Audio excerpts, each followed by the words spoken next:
Hello everybody, this is your girl Beatrice. I'm back again with another video. After I did the BBC video, I got a lot of questions, and this is not the first time I'm talking about this.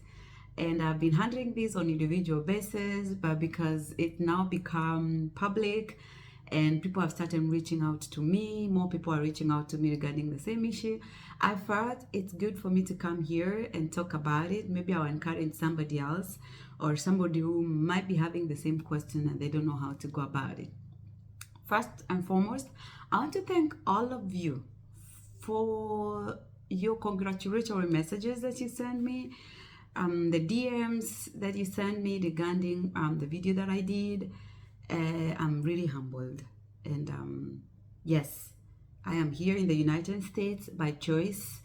I chose to come because I felt that I had made up my mind and it was the right time for me to come and do what I do best, and that is taking care of my patients. And I enjoy what I do, and I do it with a lot of passion because that is what I chose. So guys, I mentioned about my husband coming to the USA reluctantly. I did, yes, only to realize that I was not alone, that it's not only me who went through the same thing. We are many of us. So this question has come up many times from my friends who have gone through the same. They have spouses, they have their significant others who are not willing to come, and I get it. I do. I was there and I know how it feels, and I do not blame our men at all. It's the fear of unknown, the fear of unknown, the fear of what to expect, the fear of leaving what they are used to doing to something they are not sure of. Let's all remember that we, the nurses, come here with a job. Yes, with a job. We do our interviews from back home. So as we travel to this country, or to whichever countries we're going to Europe, to the USA, to London, to wherever, we have our jobs ready. So when we get recruited back home by the agencies, we do our interviews from there and come here when we already know what hospitals we are reporting to. And so for your husband to follow you, it means that they are coming to start afresh. They don't have a job. They will have left what they were doing, which is a very big sacrifice. I will forever be grateful for my husband's leaving what he was doing and deciding finally to join me here. So this is how it went down, guys. It was not easy from the one go. So the day I decided that enough is enough, I want to try something new in an unknown world that I have never been, that I had never tried, that I just hear about from my friends, I went and talked to my husband. Told my husband, you know what? My friends have told me about this opportunity that I think we can all benefit from. And I was so excited about it. And I told him about, everything about what I had been told, the benefits, about the kids' benefits, about what we're going to achieve when we get there, And I thought he's going to buy the idea. Shock on me. He was not with me at all. Right on my face, he told me he is not traveling to the United States. He is happy with what he's doing. He has a career and he's not ready to come with me. What a frustration. So it was not easy for me, guys. And so that day passed and I decided I'm gonna try another day when he's in a good mood. And so I did. And this is how I put it at that time. I was like, you know what? This process does not take a day. It's taking months, it's taking years. So what we can do, I get you, I understand, and I feel you. So how we can handle the situation? How about you give me your documents? Of course, I needed his passport. I needed him to give me a go ahead to put in the kids.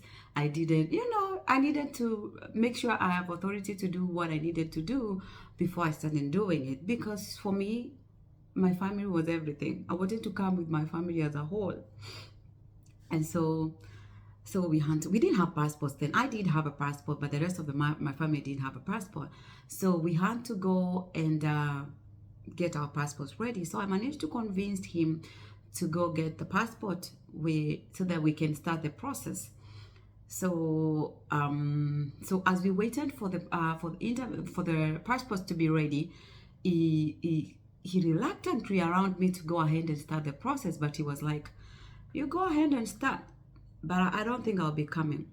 That's what he's saying. "You go ahead and start, but I don't think I'll be coming." So with a lot of faith, I decided to go ahead and apply. So I went ahead, applied with my agency, and they gave me a go ahead. And so the time came when they were asking for me to submit the documents. And at the time, he had agreed that we did the passports together and, with the kids and everybody. So they were ready. I submitted the documents, but trust me, this guy was not there. He was not concerned at all. Even as I did whatever I did, I would update him every step. But he was not there.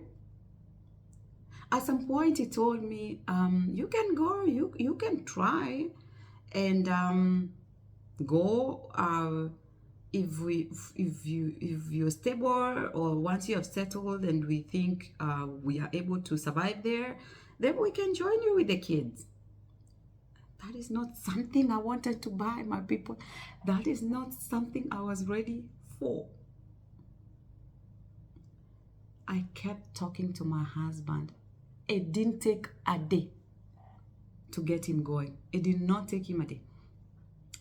I want to tell you, I studied for my NCLEX.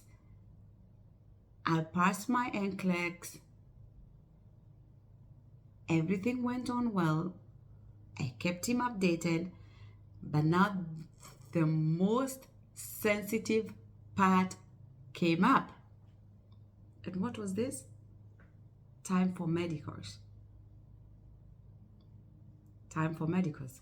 Time for medicals and time for visa was the part that he was most involved. He needed to be there. Remember, he allowed me to submit the documents. He agreed to get the passports. And, so time came when he needed to be there, when he needed to be present, when we were doing the medicals and the visa. So time came for the medicals, and of course I had to do the persuasive bit of it again and had to go through it again. I was like, let's do this. We've come a long way. It's been a year plus 2 years. So you never know. Maybe this is our dream. You don't know what God has for us. My people, I prayed. I used to pray day and night for God to convince my husband, because I know he was doing well and he was happy. Here I was. I had reached a place whereby I had felt very demotivated. I never felt like I was adding any value to my patients. And when I reached that point, I want to tell you, my people, when I reached that point whereby I feel like I'm not adding any value to the patients that I'm taking care of, then I stopped being that nurse I chose to be. I stopped being that nurse that I chose to be. And I keep telling myself even today, the day I will stop adding value into my patient's life, then I stop being the nurse. So we go for the medicals, and we do our medicals, everything goes well, and we are scheduled to go for visits. My husband is still not excited about this thing. We already have a date. He's not excited about it. But he was still with me. He still walked with me. And I am grateful, and I'm still grateful up to date that he still agreed to work with me. We go do our interviews, and we get a green light that we are supposed to travel to the US. I am excited. He is there. So, and are you gonna be going with us? So with my agency, he was not supposed to go with me right away. So I was supposed to leave my children and my husband behind for me to come and do my transition for a month, 6 weeks to be precise. So they were supposed to join me after 2 months. So I came 2 months before them so that I can come do my training, just get oriented on how the systems work here, cultural shock, all things that go about the hospital and how to survive in this country, get to do my driving and get my license so that I can be able to, maneuver my way around in the hospital and wherever I need to go. So yeah. And time came, he was supportive, packing and doing my stuff and, bye-bye. And I left. And he was supposed to come. And he told me he's coming. And truly, he did come. But people, as I came to this country, I was so worried that he might change his mind. Because there's one thing he told me. That if I come to that country and I do not get a job in my line, he is in finance. So for him, he told me, I am not going to change my career. I want to do what I have been doing here. So if I have to join you, I have to continue with what I've been doing. But if I'm not able to secure a job in my line, I'm coming back. That's what he told me. Guys, I used to pray day and night. I'm not saying I stopped praying. I used to pray day and night, begging God and telling God, when this man comes here, when my husband comes to the United States, please give him a job. So my 2 months were done. I'm here. I'm excited. I'm ready. I already got a house for them. Everything is all set for my people to come. We are ready. And he was ready to come. And the day came, August 2019.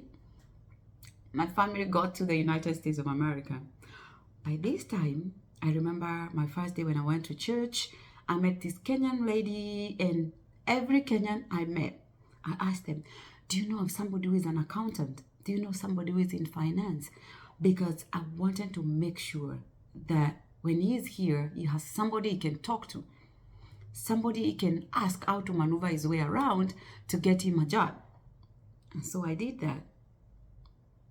And this lady was like, oh, when I came here, I did 1, 2, 3 before I got my footage in. She was in accounting. Before I got my footage into accounts. And, So by the time my husband came here, I already knew 1, 2, 3 things about, how he can, apply for a job. I've spoken to a few people around here and, so he came here. He was aggressive. That's the thing. He was aggressive. He came here. He went online. He got to apply for jobs through Indeed. He got to apply for jobs through different agencies, different, recruiters. And it took him 2 months. And the reason he had to wait for 2 months was because he had to get his SSN, the Social Security number, so that he can be able to work here. For you to be able to work and get paid, you must have your license, driving license, not really driving license because, you can have somebody drive you to work, but you must have, that's like your identity. That's like your ID back home. Your driver's license here is like your identity. Wherever you go, that's what you show. You have your passport, yes, but it's like your license here, your identity card here. So he had to get his driving license so that he can drive himself to work. He had to get his SSN. That was the most important thing for him. And so in 2 months, he had his SSN ready, and he got a job as a staff accountant in a real estate company. So he was excited. I didn't believe it, guys. I did not believe it. That's how God works. That's how God works. God got him here.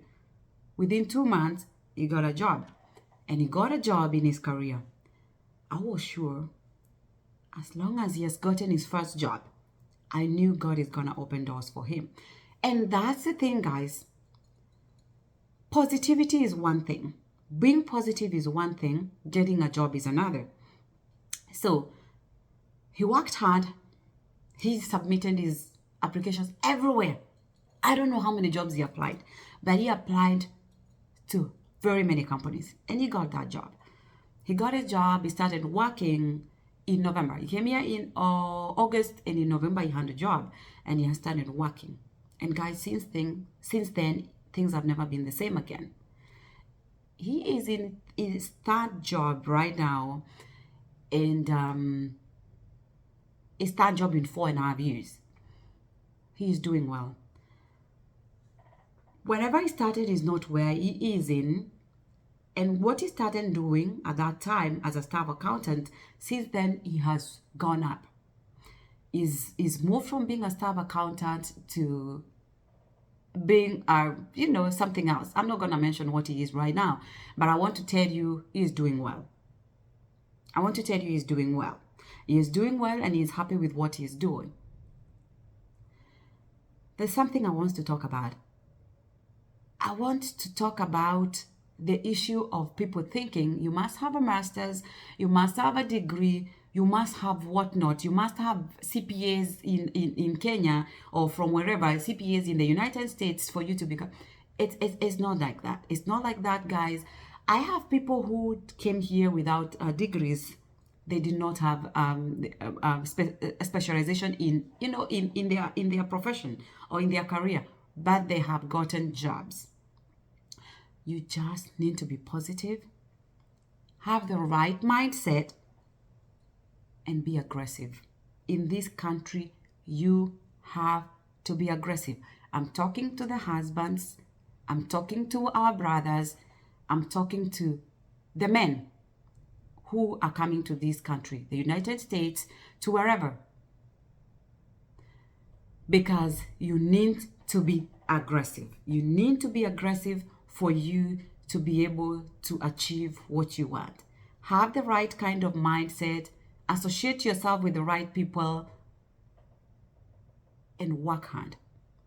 You will achieve what you've been working for. My husband had CPAs from Kenya. He had his degree from Kenya, but he did not have CPAs from here. I know of people who have told me that he must have a CPA in the United States for him to work as an accountant. No, he did not have. He did not have. But he still got a job in the finance field, in the accounting field. So as long as you have your papers, as long as you've been to school, as long as you've passed, and as long as you know what you're doing, and you can prove yourself, then you're good to go. Don't have the fear.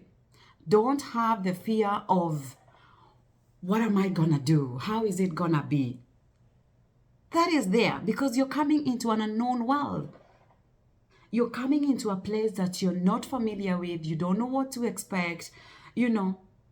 I get it, guys, I do. And I want to encourage the nurses who are coming here, talk to your husbands, be patient with them. It doesn't take a day. Be patient with them. Remember, you have a job. They do not have one. Our dear brothers, our dear husbands, thank you for agreeing to accompany the nurses here. I know it's not easy. I know it's a big, big sacrifice. But like I said my husband, I want to reiterate the same words I used, that my husband says he is grateful that I insisted we come. He is grateful that I was persistent, that let's try this American dream. I'll say again and again, what we have achieved in this country is not something is not something we would have been able to achieve when we're back home. And I know there's a lot, and I know not everybody wants to come here, but we are all different. We have our own reasons as to why we decided to relocate. But if you have made up your mind that enough is enough. I want to try something new, and this is a place you want to be with your family. I want to encourage your husband that jobs are there. If my husband decided to listen to his inner voice or from the outside world, because of course there's a lot that was going on. Oh, why are you leaving your good job? Why are you? There was a lot going out there. And I get it and I understand. It's the fear of unknown. Yes, jobs are there, very many jobs. Be open-minded. Be open-minded. I have seen people come here. I have friends whose husbands have come here and they're like, nah, I don't think I want to do what I've been doing back home. I want to try something else. Some opt to go back to school. Some opt to try different careers. You know, let me tell you, you can be what you want to be in this country. You can be what you want to be in this country. Opportunities are there. It's for you to choose what you want to be. So yes, guys, that's my story, and I know people will be reaching out, wanting to know more. I'm ready to speak about what you hear. I know my husband has been speaking to some of my friends that have husbands in the same career, and they have been convinced enough, and some of them have joined us.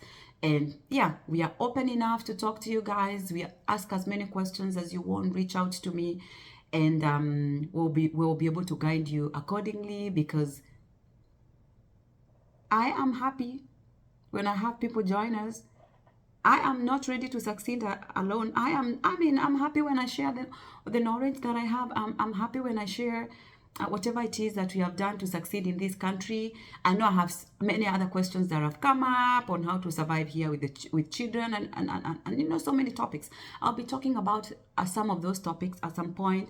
So be sure to follow us, subscribe, and you know, we'll be talking about some of the issues that are coming up and some of the challenges that we have gone through in this country. You know, it's not a bed of roses. You have to work hard. You have the same way back home. I mean, back home, you have to work hard to earn that extra coin. You know, you have to go to work. You have to do what you need to do for you to earn that extra coin. It's the same thing, but the situation is different over here. The situation is different over here. It's making a big difference. So, guys, I'm gonna leave it over there. And like I said, feel free to reach out to me, inbox me, and subscribe, get to follow us, and there's more coming up. Bye bye, my people.